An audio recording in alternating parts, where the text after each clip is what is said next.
क्या पढ़ाया था लास्ट क्लास में? Motional EMF of rotating metallic object पढ़ा दिया था। ठीक है। ओ,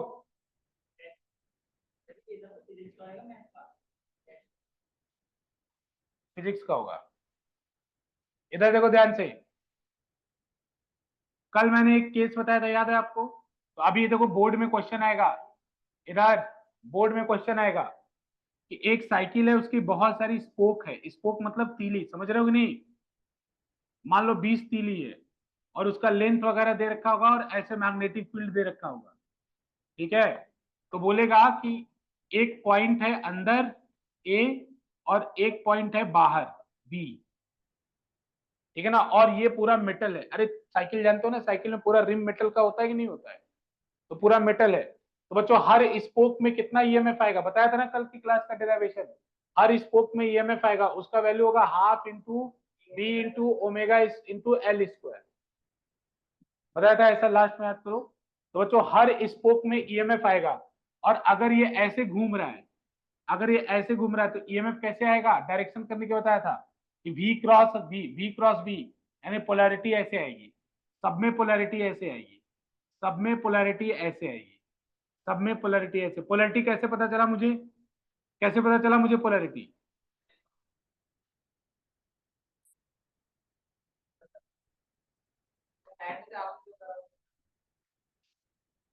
बताना चाहिए था ना। देखो इधर, इधर ध्यान दो। मैंने कल आपको दो अप्रोच बताया था, एक फैराडेज अप्रोच और एक लॉरेंज अप्रोच। तो बच्चों लॉरेंज अप्रोच में मैंने बताया था कि अगर मैग्नेटिक फील्ड ऐसे है, और ऑब्जेक्ट ये रॉड है, ये v के वेलोसिटी से ऐसे जा रहा है, ये लेंथ l है, ये लेंथ l है, और v के वेलोसिटी से ऐसे जा रहा है, ये मैग्नेटिक फील्ड की वैल्यू b है। तो मैंने बताया था कि पोलैरिटी ये एक सेल की तरह काम करेगा, मतलब इसका एक टर्मिनल प्लस हो जाएगा, एक टर्मिनल माइनस हो जाएगा। तो कौन सा प्लस होगा, कौन सा माइनस होगा, ये हमें पता करना है। उत्साह हो, मोबाइल अंदर रखो, नहीं तो जब्त हो जाएगा। बोर्ड बाद में, बोर्ड के बाद देंगे। कॉपी नहीं है, मोबाइल है। ठीक है। क्लास में मोबाइल फोन यूज नहीं भाई, स्ट्रिक्ट एकदम। देखो इधर, तो मैंने एक साइड इसका प्लस होगा, एक साइड इसका माइनस होगा। तो कैसे पता करोगे कि कौन सा साइड प्लस होगा? तो वी क्रॉस बी करो। वी की तरफ हाथ रखो और बी की तरफ घुमाओ। वी की तरफ हाथ रख के बी की तरफ घुमाओगे, अंगूठा किधर जाएगा? नीचे। तो नीचे वाला प्लस होगा और ऊपर वाला माइनस। इसका पोलरिटी ऐसे आएगा। हो जाएंगे नहीं? तो अभी पीछे हम बताए थे, इस वाले में अगर ये स्पोक ऐसे घूम रहा है, तो इस वाले पॉइंट का वेलोसिटी, इस वाले रिम का वेलोसिटी ऐसे है ना। तो v ऐसे इसका, अरे रिम पे देखो, किसी पॉइंट पे बैठ के देखो, किसी पॉइंट पे, किसी पॉइंट पे जाके बैठ जाओ। तो जहां बैठने के बाद तुम ऐसे ही तो जाओगे। अगर ये ऐसे घूम रहा है, तो v और फील्ड किधर है? अंदर। तो v क्रॉस b ऐसे आएगा ना। तो इसका मतलब ऐसे ऐसे पोलरिटी आएगी। तो जैसे एक, मान लो एक का आपने कैलकुलेट किया, पोलरिटी आया 20 वोल्ट, मैं एग्जाम्पल बता रहा हूँ। तो 10 स्पोक है मान लो, एक स्पोक का वोल्टेज आपने कैलकुलेट किया 20 वोल्ट। तो ऐसे ऐसे 10 स्पोक है, अगर स्पोक मतलब तीली, समझ रहे हो ना? तो पूछेगा ए और बी पॉइंट के बीच में इफेक्टिव ईएमएफ कितना होगा। इफेक्टिव ईएमएफ मतलब कितना? भाई देखो 20 सेल ऐसे लग गए, एक सेल रहता है तो 20 वोल्ट बनता। किस फॉर्मूले से बनता? इस फॉर्मूले से। जैसे आप हाफ की वैल्यू डालते, बी की वैल्यू डालते, ओमेगा की डालते, और एल, एल क्या है? एक स्पोक का लेंथ है, एक तीली का लंबाई है। तो ऐसे अगर 20 तीली है, तो एक तीली का वोल्टेज, एक तीली में जो ईएमएफ बन रहा है वो 20 वोल्ट है। तो 10 तीली में कितना ईएमएफ बनेगा? 200 वोल्ट। इसका आंसर है 20 वोल्ट। 10 तीली में भी कितना बनेगा? 20 वोल्ट। क्योंकि ये सारे के सारे किसमें है? पैरेलल में। ये सारे के सारे किसमें है? पैरेलल में। अरे फिजिक्स को गोली मारो। अभी तुम ऐसे डायरेक्ट समझो कि दो बैटरी अगर है, जैसे इससे पेंसिल, वो बैटरी होती है ना पेंसिल वाली, ऐसे और ऐसे, इसको जब कनेक्ट करते होते हैं, किसमें कनेक्शन है? सीरीज में। ये प्लस होता है, ये माइनस, ये प्लस होता है, माइनस। तो इसका 1.5 वोल्ट और इसका 1.5 वोल्ट मिलके कितना हो जाता है? 3 वोल्ट।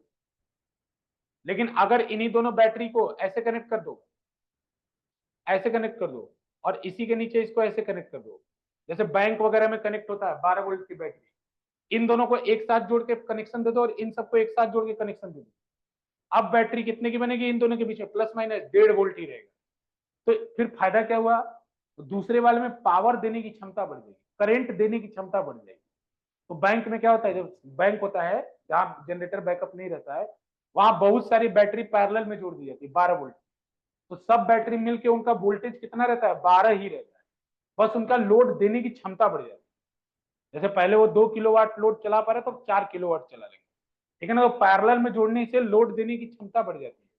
तो वैसे सारे बैटरी देखो, सबका पोलैरिटी एक तरफ है कि नहीं है, तो ये सब आपस में किसमें है, पैरेलल में। ये गलती मत करना, बोर्ड में अभी दिखा दे रहा हूं तुम्हें क्वेश्चन इसका, सारे पैरेलल में। तो इन सब का वोल्टेज कितना होगा, इतना ही होगा, नाम नहीं बहेगा कोई भी। एक स्पोक का निकाल लो, सारे स्पोक पैरेलल में है, इसलिए सबका वोल्टेज वही रहेगा जो कि एक का है, ठीक है ना। समझ में आ रहा है कि नहीं। मैं तुम्हें एमटीजी का एग्जांपल बता दे रहा हूं, तुम लोग क्वेश्चन सॉल्व करो, इससे आइडिया होगा।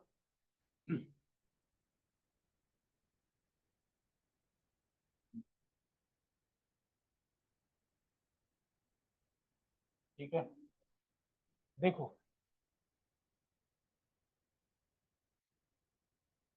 ईएमआई ना, देखो ये क्वेश्चन बार बार आया है इसलिए तुम्हें सावधान करो। ईएमआई के न्यूमेरिकल सबसे कठिन होते हैं, याद रखना ये बात। चैप्टर सबसे आसान है लेकिन इसके न्यूमेरिकल सबसे कठिन होते हैं, इसमें काफी चीजें समझने के लिए रहती है।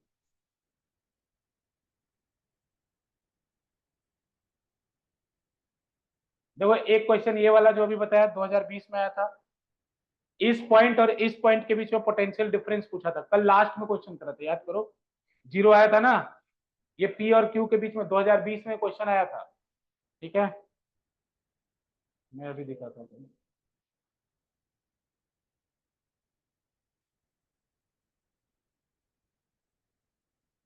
देखो फिर से ये क्वेश्चन नंबर 18, अभी जो फॉर्मूला, ये जो सर्कुलर वाला फॉर्मूला पड़ा है उसके ऊपर बेस्ड है, तो इसके ऊपर काफी क्वेश्चन आ रहे हैं, ठीक है ना।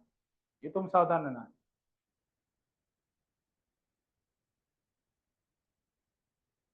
देखो यहाँ पे ये पूरा 2014 में आया था,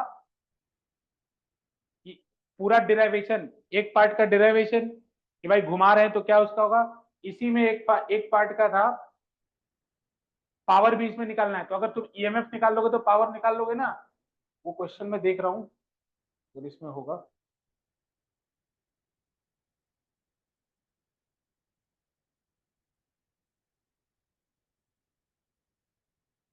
बच्चों को क्वेश्चन दिखा दूंगा, इसमें मैंने कहीं देखा था कि जिसके अंदर नंबर ऑफ स्पोक बढ़ाने से क्या फर्क पड़ता है।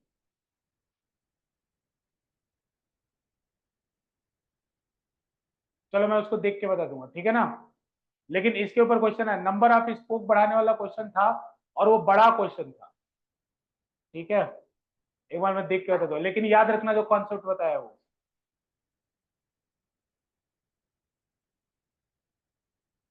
चलो मैं दिखा दूंगा, अभी मिल नहीं रहा है, ठीक है ना। हो सकता है 10 ईयर के पहले देखा हो मैंने, इसलिए नहीं मिल रहा हो, लेकिन वो क्वेश्चन याद रखना तुम लोग। हाँ एसएल में होगा, एसएल में होगा, एसएल है किसी के पास, ठीक है। ये वाला क्वेश्चन बताना जरा, इसका आंसर कैसे होगा 10th वाले का, एसएल है किसी के पास, राज एसएल, यहाँ पे एसएल थी ना। हाँ तो नहीं रखी। चलो चलो ये वाला क्वेश्चन करो, तब तक मैं देखता हूँ, अगर एसएल में होगा तो एसएल में बता दूंगा, है तो। करो ये वाला क्वेश्चन, मैं बताता हूँ।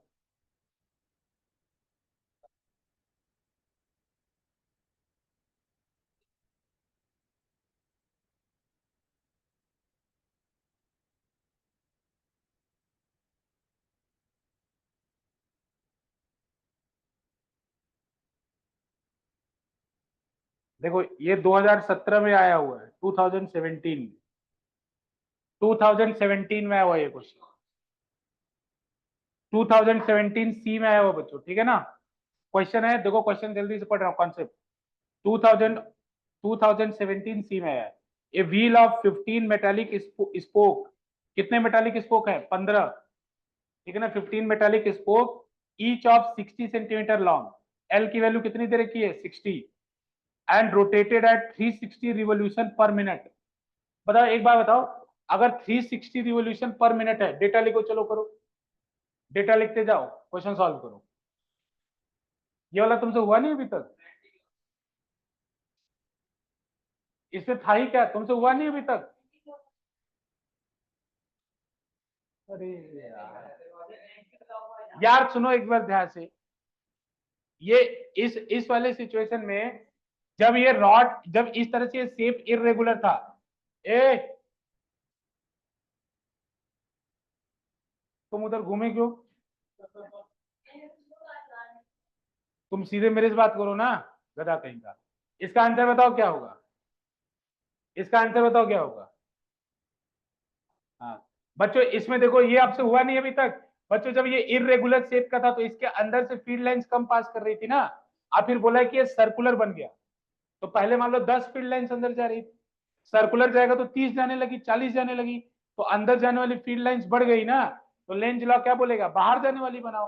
बाहर जाने वाली बनाओ मतलब नॉर्थ बनाओ। नॉर्थ बनाने का मतलब क्या है, एंटी क्लॉकवाइज। खत्म था, ये क्वेश्चन था। इसलिए बोला तुम लोग से हुआ नहीं, ये वाला क्वेश्चन करो। ये तो ऐसे हलवा क्वेश्चन था, जब तक मैं खोज रहा था दे दिया था मैंने। चलो क्वेश्चन डेटा लिखो 2017। इसमें इसलिए नहीं दिया है, देना तो चाहिए वैसे, कहीं होगा इधर उधर, मैंने देखा था इसको, लेकिन डेटा लिख लो। 2017 का क्वेश्चन है, a wheel with 15 metallic spoke. Data लिखो बस, मेटालिक स्पोक कितने हैं, 15,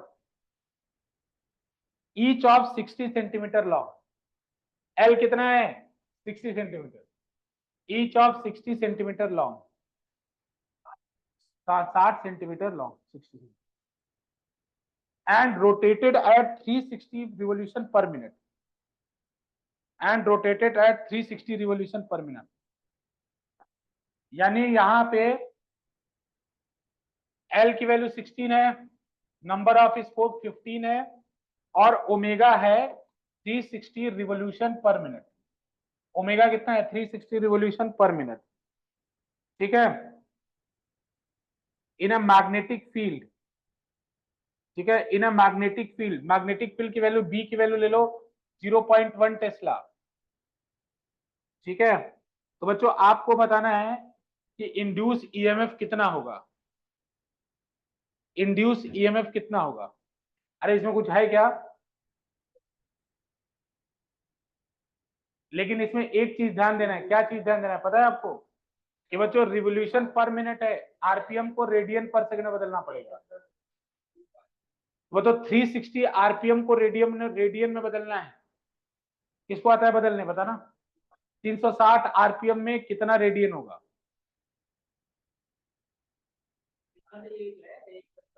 ये क्या होता है, रोटेशन पर मिनट, रोटेशन पर मिनट। तो बताओ 1 मिनट में 360 रोटेशन, तो रोटेशन पर सेकंड कितना होगा कार्तिक, हाथ रुक जाओ।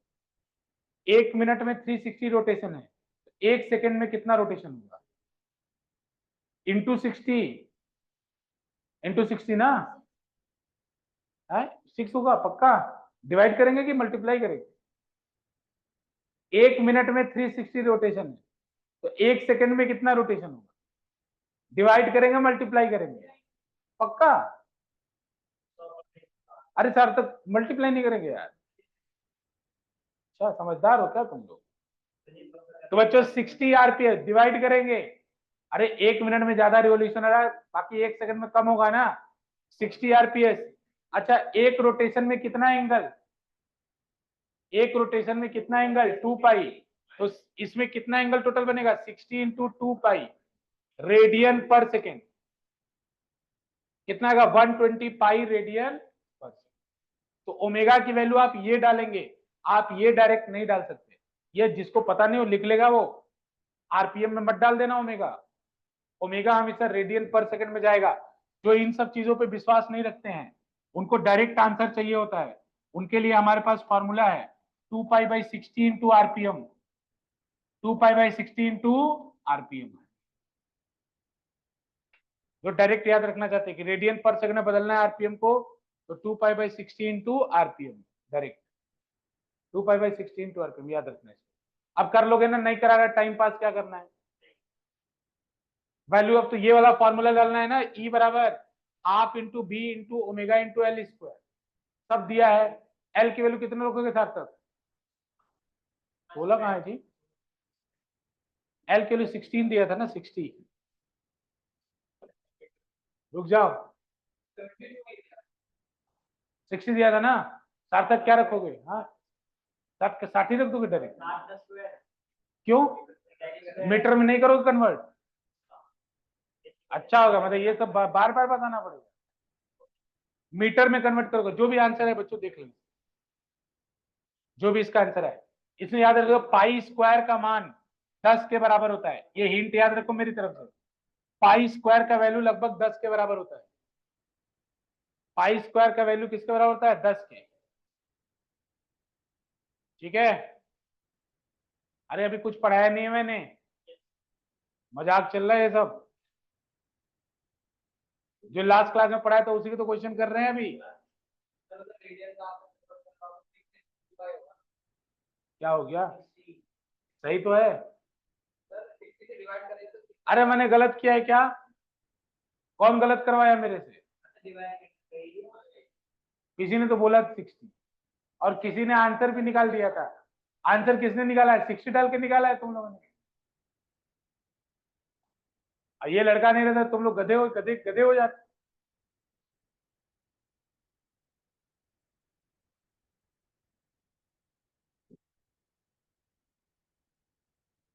अब ठीक है, वेरी गुड बेटा, वेरी गुड।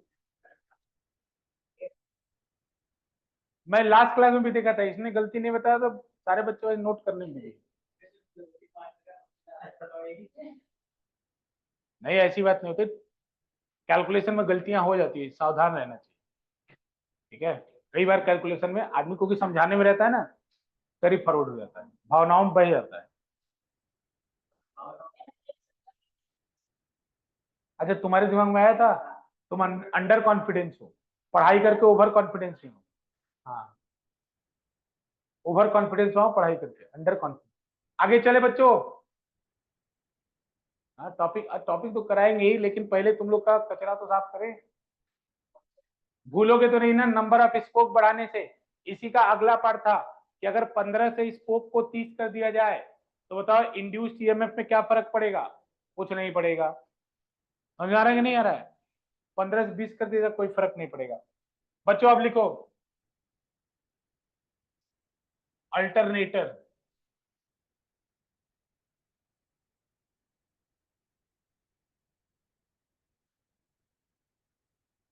इसी को डायनमो भी कहते हैं।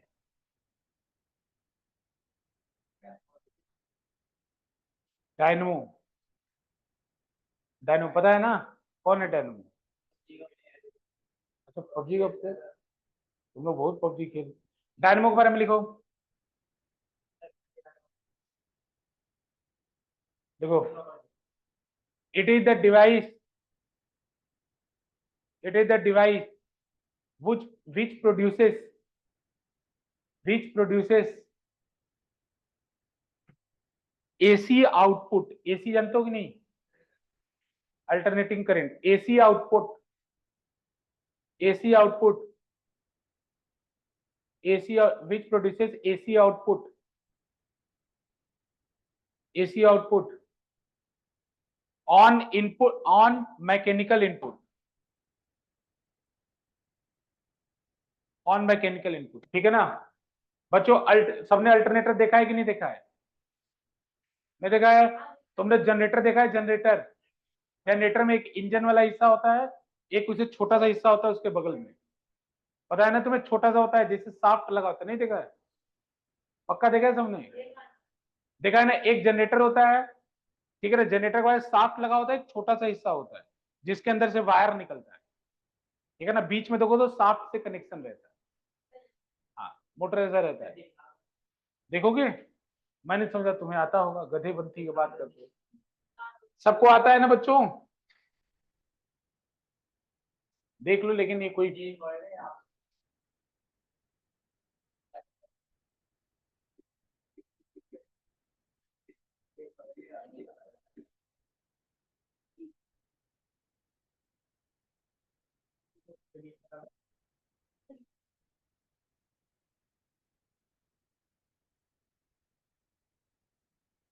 ये वाला हिस्सा,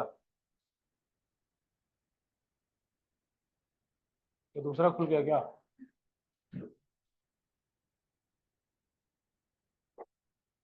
तुम्हें रिसर्च नहीं करना है इसके ऊपर।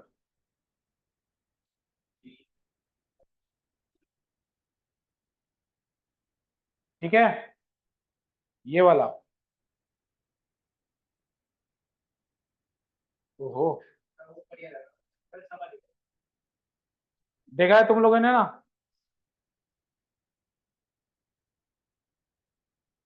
थोड़ा ब्राइटनेस ज्यादा आ रहा है। सबको आ गया? अब मत कहना कि नहीं आ रहा है सर, नहीं पता मेरे को। समझ गए ना? ये अल्टरनेटर है, ये साफ्ट होता है इसका, जो जनरेटर में लगा होता है, आगे इंजन में लगा होता है, जिसको घुमाने पे इलेक्ट्रिसिटी प्रोड्यूस होती है। ठीक है,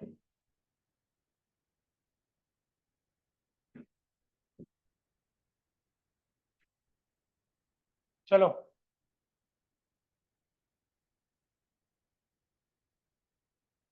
क्या हो गया इसको?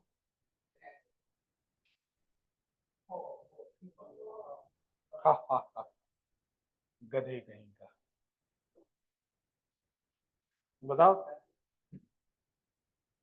लिखो फिर से। लिख ले रहे हो तुम लोग अल्टरनेटर? लिखो।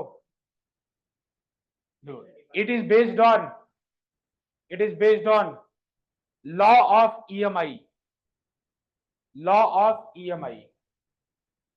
It is based on law of EMI, laws of EMI. ठीक है ना? It is based on laws of EMI. बच्चों किसके ऊपर काम करता है? लॉज ऑफ ईएमआई के ऊपर।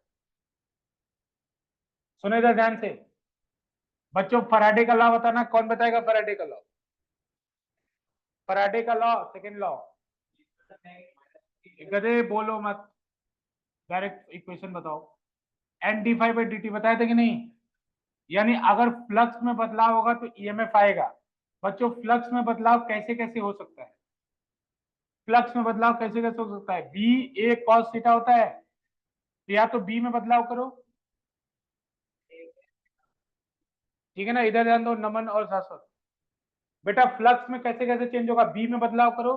तो जब पहले स्टार्टिंग में प्रॉब्लम किए थे तो बी में बदल रहा था, बी में बी को चेंज। फिर अभी पिछला प्रॉब्लम किए थे तो उसमें ए बदल रहा था, याद है कि नहीं? ए चेंज कर रहे थे आगे पीछे में। अब बारी किसको चेंज करने की है? थीटा को।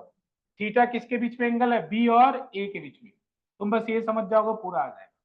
बी और ए के बीच में एंगल क्या है? थीटा है। तो देखो बच्चों शॉर्ट में एकदम समझेंगे।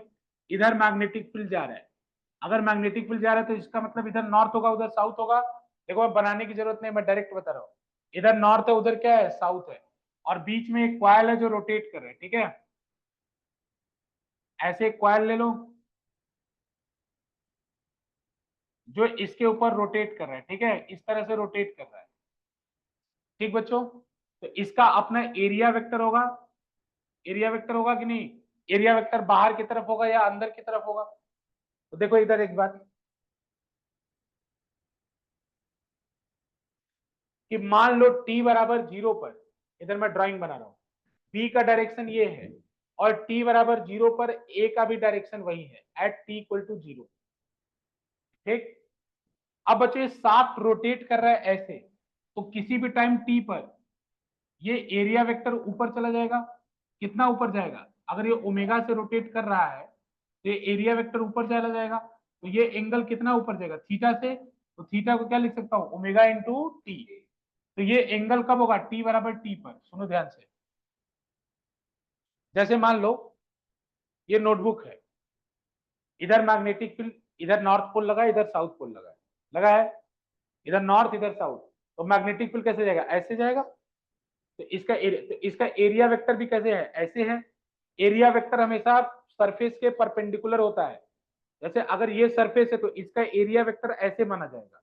ठीक है, मैग्नेटिक फील्ड है ऐसे, फील कर रहे हो ना? मैग्नेटिक फील्ड है ऐसे, एरिया वेक्टर ऐसे। तो बच्चों टी बराबर 0 पर ये ऐसे था।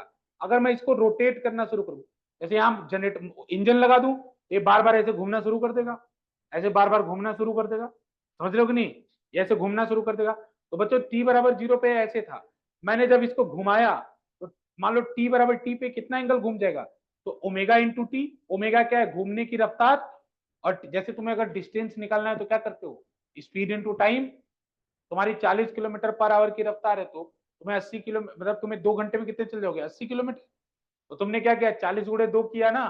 तो वैसे अगर घूमने की रफ्तार ओमेगा है, एंगल जो बन रहा है वो ओमेगा है, तो बच्चों टी टाइम में कितना चलेगा ओमेगा इंटू टी। तो ये एंगल टी टाइम में कितना चलेगा ओमेगा इंटू टी। तो बच्चों ये प्लेन की बात नहीं कर रहा हूं मैं, उसके एरिया वेक्टर की बात कर रहा हूं। पहले एरिया वेक्टर ऐसे था, घुमाया तुमने एरिया वेक्टर ऐसे, तो एंगल की बात कर रहा हूं, ठीक है ना। तो बच्चों इस मोमेंट पे flux at T equal to T लिखो, flux at T equal to T लिखो, कितना फ्लक्स होगा। तो बच्चों फ्लक्स का फॉर्मूला क्या होता है, फाई बराबर बी, तो नंबर ऑफ टर्न मान लो एन है। अरे जनरेटर होगा तो उसमें एक टर्न थोड़ी होगा, उसकी तो बाइंडिंग होती है ना, उसमें हजारों टर्न होंगे, एक उसी की तो बाइंडिंग कॉयल होता है कि नहीं जनरेटर के अंदर, तो नंबर ऑफ टर्न एन है। एन इंटू बी, कुछ मैग्नेटिक फील्ड होगा, उसकी कुछ वैल्यू होगी इस बी इंटू ए, एक एक कॉयल का कुछ एरिया होगा। अरे इस वाला इसका कुछ एरिया होगा कि नहीं होगा, ये एरिया होगा। अब इसके ऊपर मैं जितना चाहे उतना टर्न लगा सकता हूँ कि नहीं लगा सकता हूँ। और ये बिल्कुल गोल होता है, मतलब ऐसा सोचो, एक ऐसा लगा दो, एक बीच में लगा दो, एक बीच में लगा दो, तो पूरा एक सिलेंडर बन जाएगा ये। ऐसे बहुत सारे कॉयल होते हैं, ठीक है। तो एन इंटू बी इंटू ए इंटू कॉस थीटा की जगह क्या रख दूं ओमेगा टी। तो फाइव बराबर कितना हो जाएगा एन बी ए कॉस ओमेगा टी। अब देखो बच्चों, अगर आपको फैराडेज लॉ लगा के ईएमएफ चाहिए, तो ईएमएफ बराबर कितना होता है minus D five by D T, D five by D T होता है कि नहीं होता है। अब बोलोगे सर एन क्यों नहीं लिया, क्योंकि एन ऑलरेडी फ्लक्स में लिख लिया, अगर मैं फ्लक्स में नहीं लिखता तब यहाँ एल लेता। तो ई बराबर कितना था minus D five by D T. तो बच्चों इसको मैं क्या लिख सकता हूँ minus D five by D T, तो फाइव की जगह क्या रख सकता हूँ एन बी ए इंटू कॉस ओमेगा टी। बच्चों देखो एन बी ए कॉन्स्टेंट है, डिफरेंशिएशन के बाहर आ जाएगा। अगर ये डिफरेंशिएशन के बाहर आ जाएगा तो क्या बचेगा एन बी ए ओमेगा बाहर आ गया, और अंदर क्या बचेगा D by D T of cos omega T. ये डिराइवेशन है, छोटा सा डिराइवेशन है, फालतू के नंबर है, याद रखना बोर्ड में। बस ये डायग्राम जिसको याद रहे, कुछ नहीं डिराइवेशन में लिखना है, बस ये फॉर्मूला बी ए कॉस थीटा याद रखना। अब देखो यहां से कॉस ओमेगा टी का डिफरेंशिएशन कितना होगा। बेटा आप लोगों को डिफरेंशिएशन नहीं आता है, नहीं आता है, बायो वाले किधर कार्तिक आता है डिफरेंशिएशन तुमको, नहीं आता है ना। ठीक ठीक मैं बताता हूँ तुमको, मतलब मैं बताऊंगा कैसे कैसे तैयारी करना है, बायो वाले अलग, बाकी जे सार्थक तुम भी डिफरेंशिएशन में धुरंधर ही हो, ठीक हो। तो बताओ इसका डिफरेंशिएशन क्या होगा।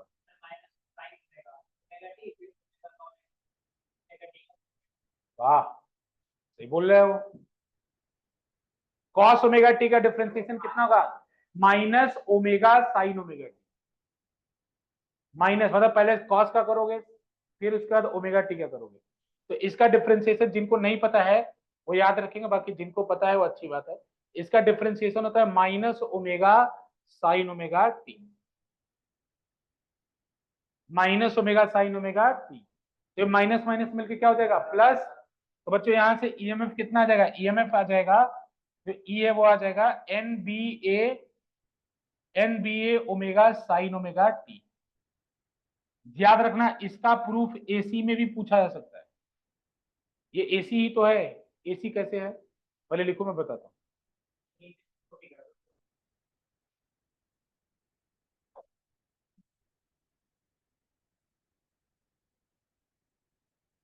लिखो उत्सव लिखो।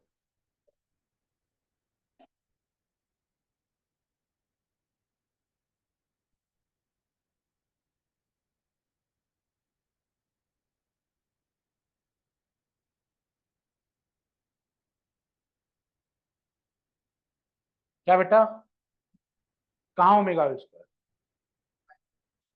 ये ओमेगा इंटीन क्यों, ये ओमेगा निकाल के बाहर मल्टीप्लाई कर। मैं पूछ रहा हूँ तुमसे पूछ रहा हूँ, तुम एक बार बताओ यार। 2 sin 2 थीटा को मैं 4 sin थीटा लिख सकता हूँ।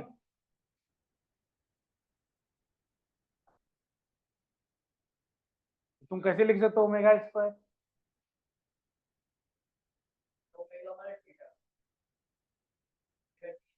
ओमेगा कांस्टेंट था, मतलब थीटा के साथ जो कांस्टेंट मल्टीप्लाई हुआ ओमेगा, नहीं लिख सकते? इसी के लिए तो मल्टीपल एंगल के फॉर्मूले बने, ठीक है। ये छोटा सा डेरिवेशन है, लेकिन याद रखना तुम, ऐसे छोटा सा कोई भी ड्राइंग बना देना, मेन डायग्राम ये वाला है।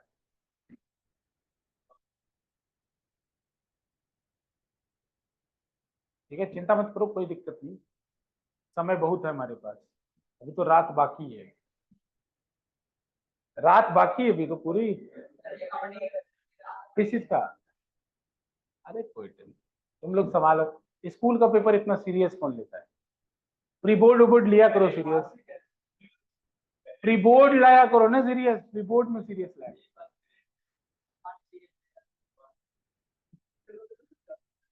प्री बोर्ड में तुम सीरियस नंबर लाओ, अभी के चक्कर में पढ़ के अपना जिंदगी बर्बाद नहीं। अभी जितना आता है बढ़िया प्रैक्टिस करो, खूब मेहनत करो। अभी बोर्ड स्कूल एग्जाम के एग्जाम को ज्यादा प्रेफरेंस मत दो, लेकिन खूब बढ़िया प्रैक्टिस करो। सच बोल रहा हूँ, अगर तुमने पूरे एग्जाम में बढ़िया नंबर लाया, अब प्री बोर्ड में तुम्हारे नंबर ही नहीं है, या तुमने मान लो पूरे एग्जाम में खराब नंबर लाया, लेकिन प्री बोर्ड में तुम्हारे नंबर सारे अच्छे हैं, हिम्मत नहीं उसका कि तुम्हें 30 कम दे दे, कोई स्कूल वाला की हिम्मत नहीं है। तुम्हारे नंबर अगर लगातार कंसिस्टेंटली प्री बोर्ड में अच्छे हैं, तो कोई स्कूल वाला तुम्हारा 30 कम दे नहीं सकता, भले तुमने पीछे के एग्जाम में क्या किया है वो खत्म हो जाएगा, प्री बोर्ड ही देखा जाता है मैंने। लिख लिए? इसीलिए एग्जाम पे, स्कूल एग्जाम ठीक है, मैं ये नहीं बोलता कि फेल हो जाओ, ये भी मैं नहीं बोलता, लेकिन ऐसा मत सोचो कि तुम मतलब होगा। हाँ प्रयास करो, अगर सिलेबस वहां तक हो गया है तो निकालो, अगर मान लो नहीं हो पाया है, प्रैक्टिस के चक्कर में थोड़ा डिले हो, तो घबराओ मत, जहां तक के क्वेश्चन आ जाए वो गलत नहीं होने चाहिए, जो नहीं पढ़े उसकी बात ही अलग है। ये बात ऐसे मतलब डील करो। प्री बोर्ड से पहले हम लोग यहाँ से ध्यान दो इसको, बच्चों यहाँ से एक फॉर्मूला बनता है, ई बराबर ई नॉट साइन ओमेगा टी, यहीं से एसी का जनक होता है, मतलब एसी का जन्म होता है। बच्चों ई नॉट क्या कहलाता है? ई नॉट कहलाता है पीक ईएमएफ, पीक ईएमएफ क्या कहलाता है? ई नॉट पीक ईएमएफ। एसी क्या होगा? आओ फील कराते हैं तुम्हें।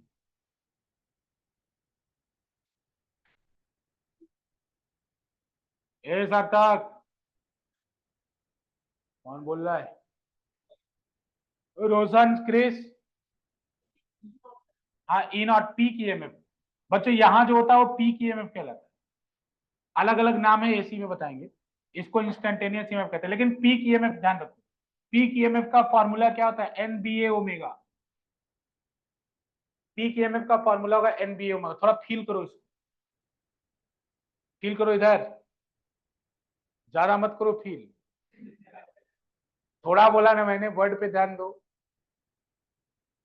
इधर देखो, अगर बच्चों ये बैटरी है, यहाँ ये कोई डिवाइस मान लो बल्ब है, इसमें करंट जा रहा होगा, अगर एसी लगाया हूं तो करंट ऐसे, मतलब डीसी लगाया हूं तो करंट ऐसे जा रहा होगा। लेकिन अगर किसी बच्चे को मैं एक काम दे दूं कि इसको बार बार पलटते रहो, एक बार इधर करो फिर इधर करो, फिर इधर करो फिर इधर करो, एक बार करंट ऐसे जाएगा फिर ऐसे जाएगा फिर ऐसे जाएगा फिर ऐसे जाएगा, जाएगा कि नहीं जाएगा? इसका मतलब करंट अभी प्लस होगा फिर माइनस होगा, प्लस मतलब आगे जा रहा होगा, तो माइनस होगा तो पीछे जाएगा। तो हमारे घर में क्या आता है? एसी, और ये एसी का इक्वेशन है, यहाँ पे साइन साइन का टर्म आ रहा है कि नहीं, और साथ में टाइम भी आ रहा है, तो टाइम तो बढ़ता रहेगा, तो इस तरह साइन के अंदर जो ये एंगल है वो बढ़ता रहेगा, और बढ़ता रहेगा तो साइन एक पीरियोडिक फंक्शन है, प्लस भी जाएगी माइनस भी जाएगी, तो आधे समय करंट ऊपर रहेगा और आधे समय करंट नीचे रहेगा, तो करंट ऐसे आगे पीछे जाता रहेगा। इसी को क्या बोलते हैं हम लोग? अल्टरनेटिंग करंट, मतलब अल्टरनेट में प्लस माइनस होता है। अभी ऐसे आगे जा रहा है, 10 मिली सेकेंड तक आगे जाता है और 10 मिली सेकेंड तक पीछे आता है, समझ आ रहा है कि नहीं? इसीलिए इसका नाम क्या है? अल्टरनेट, प्लस माइनस अल्टरनेट होता है, प्लस फिर minus plus minus plus minus, AC लगातार अपना बदलता रहता है। एसी के मैक्सिमम, जैसे साइन के मैक्सिमम वैल्यू कितनी हो सकती है? 1, तो उसी तरह से आपसे क्वेश्चन पूछे पीक मतलब क्या होता है कि एसी का मैक्सिमम वोल्टेज कितना हो, अगर ऐसे इक्वेशन दिया हो तो जब साइन की वैल्यू 1 होगी तो उस समय एसी की वैल्यू सबसे पीक, जैसे एसी का वैल्यू हमेशा जैसे 220 कहते हो, तो हमेशा ऐसा नहीं कि 220 आता है, वो कितना आता है वो मैं आगे बताऊंगा, एसी में बताऊंगा कितना आता है। लेकिन अभी थोड़ा समझने के लिए मान लो अगर कोई कहता है 220, तो इसका मतलब ये नहीं कि 220 आएगा, 220 एक मोमेंट के लिए रहेगा, बाकी समय कम रहेगा।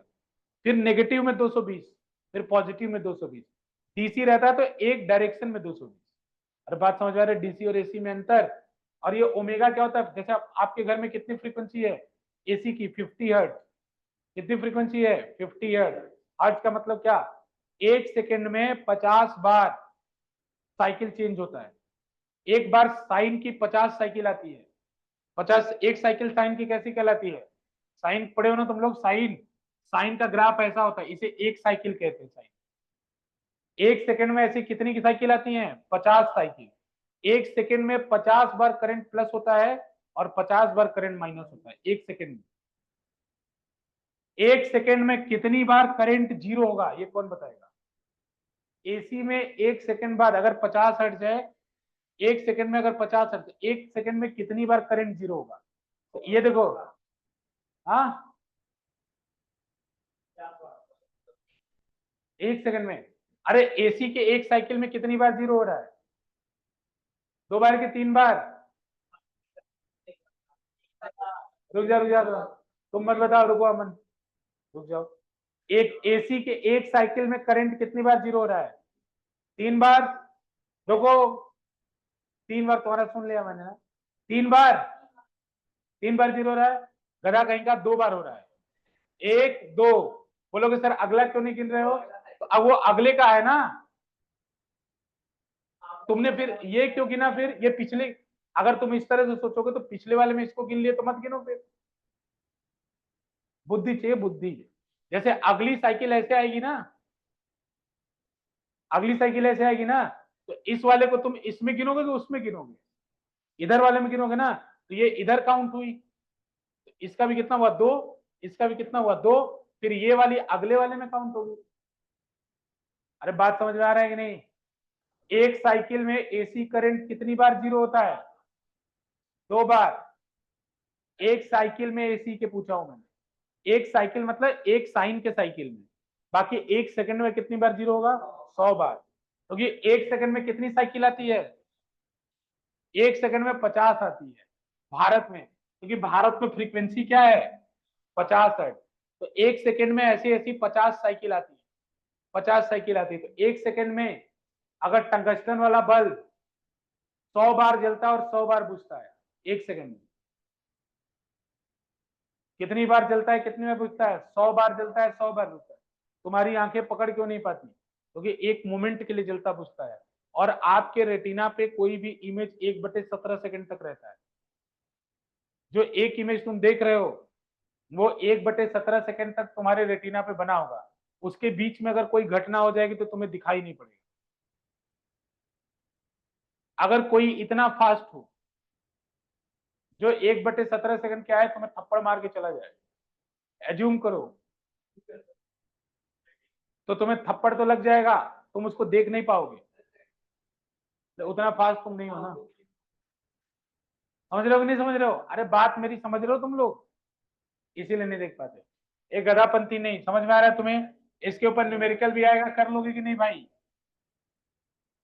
हेडिंग डालो, एडी करेंट। कौन सा नहीं लिखे क्या तुम लोग, खत्म कर लो ना इसको, दो तीन चौ टॉपिक है। चलो तुम्हारे एग्जाम, जल्दी करो जल्दी।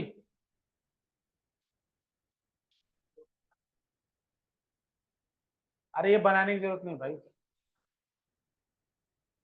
सुन लो, जितना ईएमआई में पड़ा है याद होना चाहिए, नेक्स्ट क्लास में 2.5 मिनट चेयर है भाई, याद रखना है बात।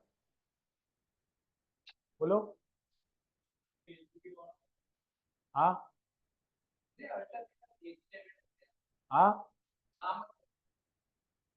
अल्टरनेटर मतलब एसी जनरेटर। देखो जनरेटर मतलब क्या होता है, जनरेटर मतलब होता है कि जब एक होता है अल्टरनेटर और एक होता है उसको घुमाने वाला प्राइम मूवर, तो प्राइम मूवर और अल्टरनेटर को एक साथ जनरेटर कहते हैं। जैसे इंजन और अल्टरनेटर एक साथ जनरेटर कहलाता है, लेकिन हम केवल अल्टरनेटर आपको पढ़ा रहे हैं। मतलब हम आपको ये नहीं पढ़ा रहे हैं कि वो घूम कैसे रहा है, हम आपको बस ये बता रहे हैं कि वो घूम रहा है। समझ रहे हैं बात को? जनरेटर का मतलब होता है कि किस कारण से घूम रहा है, वो भी उसमें ऐड है। अरे जनरेटर अल्टरनेटर में क्या अंतर है पता है? देखो ये बच्चा पूछा क्वेश्चन, जनरेटर और अल्टरनेटर में क्या अंतर है? कि केवल वो बॉक्स जो अभी मैंने दिखाया वो क्या है? अल्टरनेटर। इंजन के साथ ले लोगे क्या होगा? जनरेटर। मतलब जब उसको घुमाने वाला साथ हो तो क्या हो जाएगा? जनरेटर। लॉजिक समझ में आ रहा है?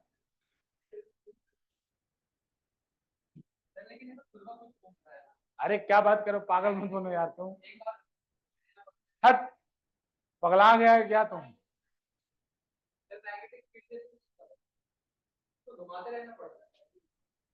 नहीं तो लेंज तो रोक लेगा, अभी लेंज घूमने थोड़ी देगा उसको। लेंज कहेगा घूमने, इसीलिए लेंज रोकता है उसको।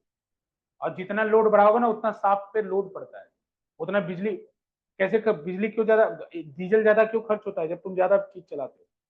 जनरेटर में भी जब आप ज्यादा चीजों को चलाते हैं तो आपका डीजल ज्यादा खर्च होता है। क्यों होता है? क्योंकि जैसे ही तुम ज्यादा चीज चलाओगे इलेक्ट्रिकल डिमांड बढ़ेगी, तो वो लेंज लॉ फिर उस शाफ्ट को घूमने नहीं देगा। तो जनरेटर जो मोटर है या जो आपका इंजन है वो उसको और घुमाएगा, और तेजी से घुमाएगा। समझ आ रहा है कि नहीं? अगर तुम बहुत हैवी लोड कर दो, तुम स्टार्ट ही नहीं कर पाओगे जनरेटर। समझ आ रहा है कि नहीं?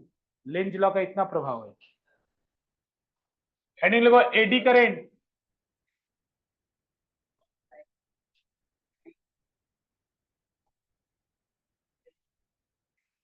एडी करंट किया है स्कूल में? Eddy current, eddy current. देखो मैं एक बार बता रहा हूं, ये एडी करंट सिलेबस से हट गया है अभी लेटेस्ट। अरे आपकी बात देखोगे एडी करंट नहीं है, बुक में है, सिलेबस में नहीं। ए हट के साथ नहीं, अभी लेटेस्ट हटा है ना, तो आप बोल दे वो कि तुम्हें पता होना चाहिए। बुक में तो है, दे दे क्वेश्चन, इमोशनल हो जाए। अभी इसी साल हटा है ना वो, तो ऐसी चीजों को भी थोड़ा बहुत पढ़ लेना चाहिए। और इसमें है ही क्या कि परेशान हो रहे हो? देखो, देखो when a time varying magnetic flux, when a time varying when a time varying magnetic flux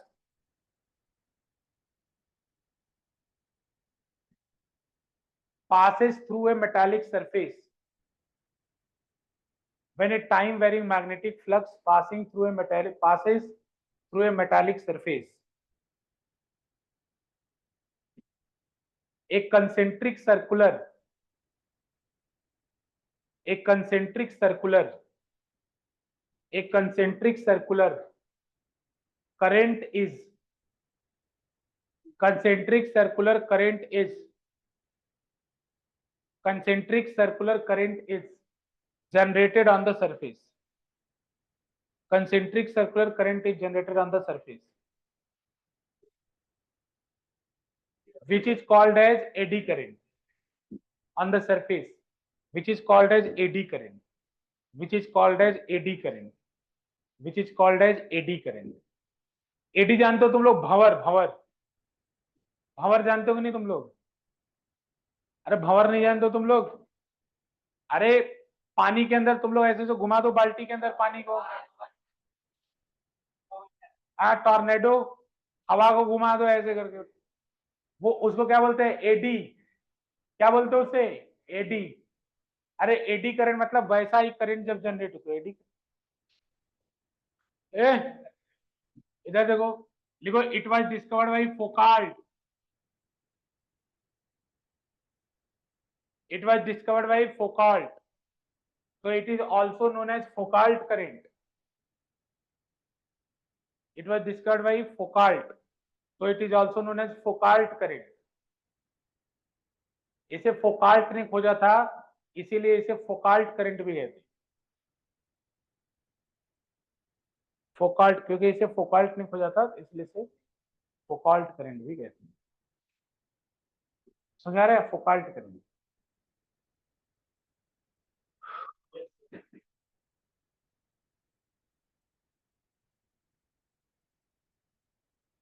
देखो इधर ध्यान से,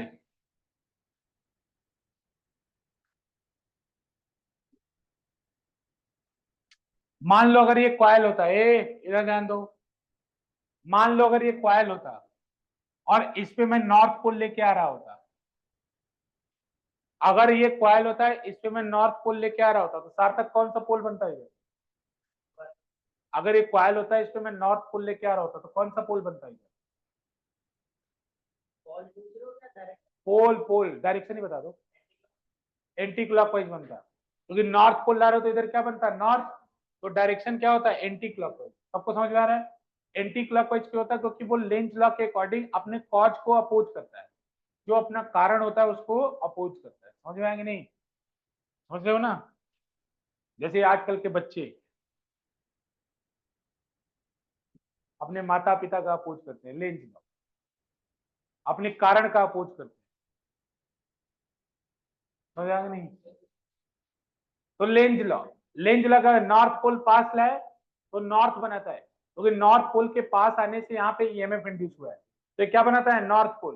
तो नॉर्थ पोल बनाने के लिए यहाँ करंट कैसा बनाएगा? Anti clockwise. एंटी क्लॉकवाइज बनाएगा ना। तो बच्चों ये तो अगर क्वाइल रहता तो, लेकिन अगर सरफेस हो फिर क्या होगा? जैसे मान लो ये पूरा सरफेस, सरफेस हो ना, तो सरफेस क्या कहेगा? अरे यार मुझे भी तो अपोज करना है।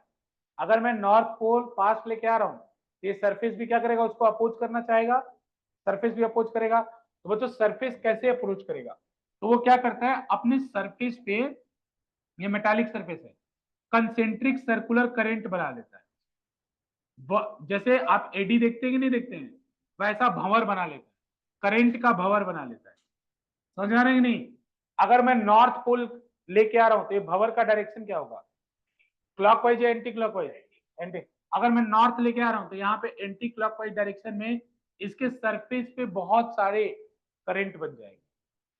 ठीक है ना? तो इस करंट को हम लोग क्या बोलते हैं? Eddy current. और बच्चों ये इतना ज्यादा हो सकता है कि it can melt a metal, ये मेटल को पिघला भी सकता है।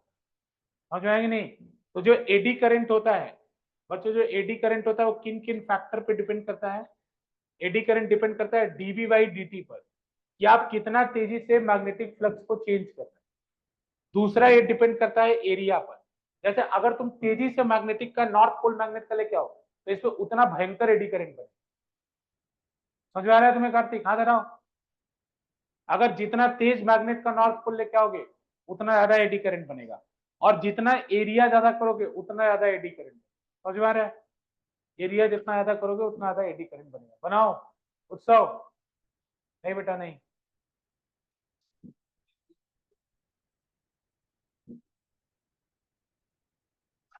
चलो चलो चलो।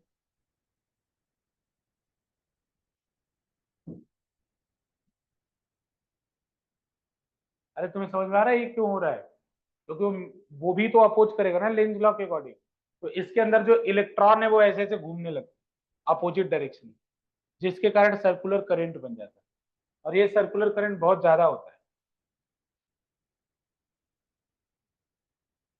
इंडक्शन, इंडक्शन पता है तुम्हें? इंडक्शन चूल्हा, इंडक्शन चूल्हा देखा है तुमने ना? तो इंडक्शन चूल्हा पे हमेशा फ्लैट बर्तन रखे जाते हैं, तुम्हें पता है? फ्लैट रखे जाते हैं ना, इंडक्शन के लिए अलग से आता है ना, कुकिंग के लिए इंडक्शन फ्लैट रखे जाते हैं। ठीक है? फ्लैट क्यों रखे जाते हैं? क्योंकि बच्चों वहां कुकिंग एडी करंट से होती है, एडी करंट से कुकिंग होता है। देखो ध्यान से। तो बच्चों जैसे अगर आप कंटेनर को उतार दो तो वो गर्म नहीं होता है, नीचे वाला जो हिस्सा, जो पैन का है वो उतना गर्म नहीं होता है जितना नॉर्मली, वो हीट नहीं होती। उसमें क्या होता है? उसके अंदर से मैग्नेटिक फील्ड निकलती है, बदलती हुई मैग्नेटिक फील्ड निकलती है, और आपने ऊपर क्या रखा है? बर्तन। उस बर्तन पे क्या बनता है? ये करंट बनता है, और ये करंट इतना ज्यादा बनता है कि उससे हीट प्रोड्यूस होता है, और उसी हीट से कुकिंग होती है। समझ में आएंगे नहीं? तो कुकिंग में, इंडक्शन कुकिंग में इसका इस्तेमाल होता है। इसीलिए जितना फ्लैट सरफेस उतना अच्छा होता है इंडक्शन। समझ में आएंगे नहीं? जितना एरिया ज्यादा उतना अच्छा कुकिंग करेगा। क्लियर है? दोनों बातें लिख लेना। इसका एप्लीकेशन कहाँ कहाँ है? लिख लो एप्लीकेशन इसका। एप्लीकेशन लिख लो। इलेक्ट इसका फर्नेस में, फर्नेस में इस्तेमाल होता है। फर्नेस जानते हैं आप लोग? फर्नेस मतलब क्या होता है? भट्टी जिसमें मेटल पिघलाया जाता है। बच्चों इसके अंदर इतना दम होता है कि ये मेटल को पिघला सकता है। एडी करंट इतना पावरफुल होता है। दूसरा बच्चों स्पीडोमीटर। तीसरा बच्चों पावर ब्रेक, ब्रेक में, पावर ब्रेक में। चौथा बच्चों वाट मीटर, वाट मीटर। ठीक है। उसके बाद बच्चों कुकिंग में, जो भी नंबर हो, कुकिंग में। ठीक है। उसके बाद बच्चों शील्डिंग में, इलेक्ट्रोमैग्नेटिक शील्डिंग में।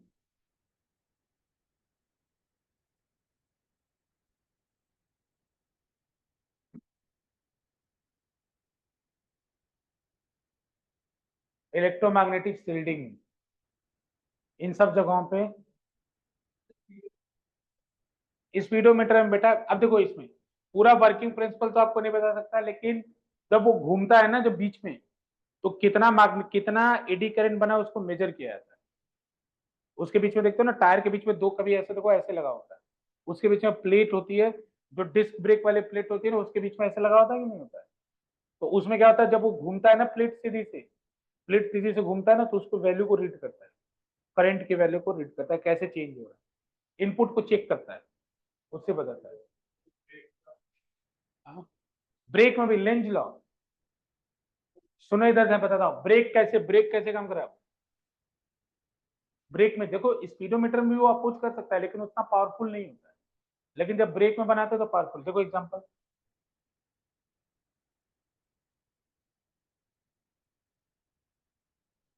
देखो जैसे मान लो एक इस तरह से हैंग करके प्लेट लटका दिया, मेटल का प्लेट लटका दिया, ये इसके अंदर ऐसे घूम रहा है, समझ रहे हो? तो जैसे इसको छोड़ोगे ना, ये स्लो डाउन होता जाएगा और स्लो डाउन होकर रुक जाएगा। क्यों रुकेगा? यहाँ पे पहले तो इसको अंदर ही नहीं आने देगा। क्यों नहीं अंदर आने देगा? यहाँ पे मान लो नॉर्थ पोल है, बाहर नॉर्थ पोल है, तो इधर क्या बनेगा? नॉर्थ। अंदर जाने वाली फील्ड बढ़ेगी ना, क्या बनेगा? नॉर्थ। ये नॉर्थ इसको आने ही नहीं देगा। तो आने नहीं देगा मतलब क्या? रोक रहा है ना उसको, तो उसकी स्पीड क्या हो जाएगी? स्लो डाउन होती जाएगी। अगर तुम वही मैग्नेटिक फील्ड की वैल्यू बढ़ा दो तो तुरंत रोकेगा ये। पावरफुल ब्रेक बनता है इससे। देखो बहुत बेसिक बातें बता रहा हूँ, वर्किंग प्रिंसिपल। बाकी इसी के ऊपर पूरा का पूरा इंजीनियरिंग है, ठीक है ना, इस प्रिंसिपल का कैसे एप्लीकेशन करना। बाकी तुम्हें बेसिक बात बता रहा हूँ कि अगर ये कॉयल इसके अंदर घूमेगा तो यहाँ पे नॉर्थ पोल बनेगा तो रोकेगा, बाहर निकलते हुए साउथ बनेगा तो फिर रोकेगा। दोनों ही केस में मतलब यहाँ अंदर आने से रोकेगा, यहाँ बाहर जाने से।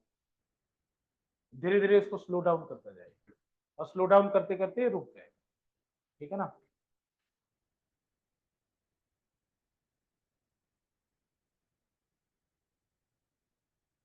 एक तुमने सुना है नाम मैग्नेटिक लेविटेशन?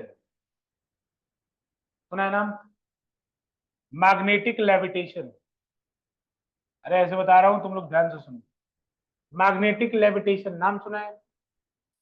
लिखना नहीं है, डायरेक्ट सुनो इसको, अगर लिखना चाहो तो लिख सकते। एडी करंट के ऊपर है। जापान में एक ट्रेन है जो जमीन से ऊपर चलती है, उसमें कोई पहिया नहीं होता है, लेकिन जमीन से ऊपर चलती है और हवा में चलती है और कोई पहिया नहीं होता, आराम से।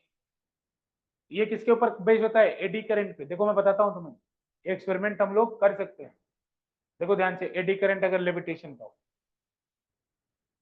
जैसे एग्जांपल एक्सपेरिमेंट करना हो तो पहले कोई रेजिस्टेंस ले लो, रेजिस्टेंस वो नीचे पड़ा हुआ है, ठीक है ना। रेजिस्टेंस ले लो, बीच में लगा दो। अब इन दोनों को हम लोग सॉकेट में डालने वाले हैं, जो नीचे वायर आएगा, ये 220 वोल्ट के सॉकेट। यार रेजिस्टेंस लगा रहे हैं, करंट कंट्रोल्ड अमाउंट में, ज्यादा ना बढ़ जाए। अब उसके बाद इसको क्या करो, एक लोहा ले लो, लोहे के ऊपर टेप लगा लो। लोहा, लोहा जानते हो ना, सरिया वाला टुकड़ा ले लो, उसके ऊपर टेप लगा दो। टेप लगा के ऐसे से लपेट दो लोहे के ऊपर, लपेट दिया ऐसे, बीच में लोहा है, लपेट दिया तुमने। पूरा लपेटने के बाद ऐसे ले जाके ऐसे कनेक्ट कर दो। अब ये दोनों प्लग में जाएगा। अब इसके ऊपर तुम इस तरीके से, क्योंकि हम एक्सपेरिमेंट कर रहे हैं कागज को मोड़ के, क्योंकि उसके अंदर सिक्का डालने वाला हूँ तुम्हें दिखाने के लिए। एक यार प्लास्टिक ले लो, प्लास्टिक को फोल्ड करके इसके ऊपर टेप से बांध दो। क्यों बांधने को बोल रहा हूँ?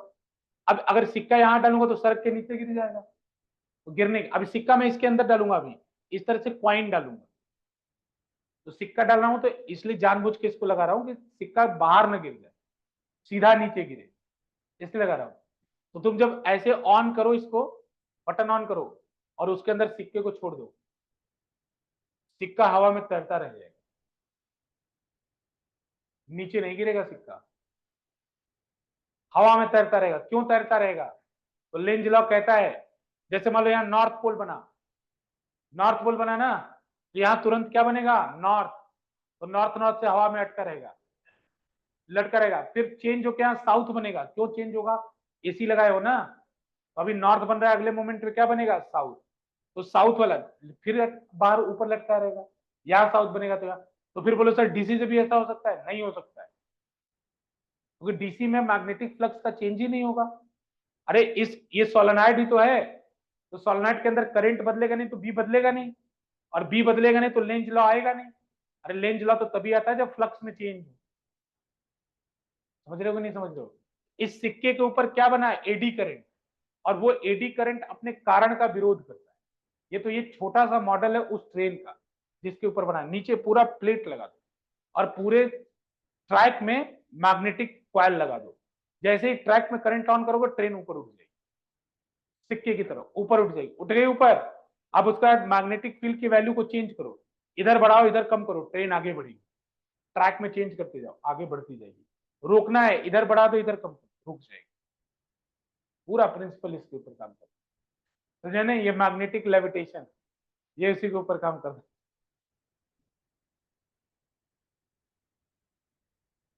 कितना बज रहा है? टाइम क्या हो?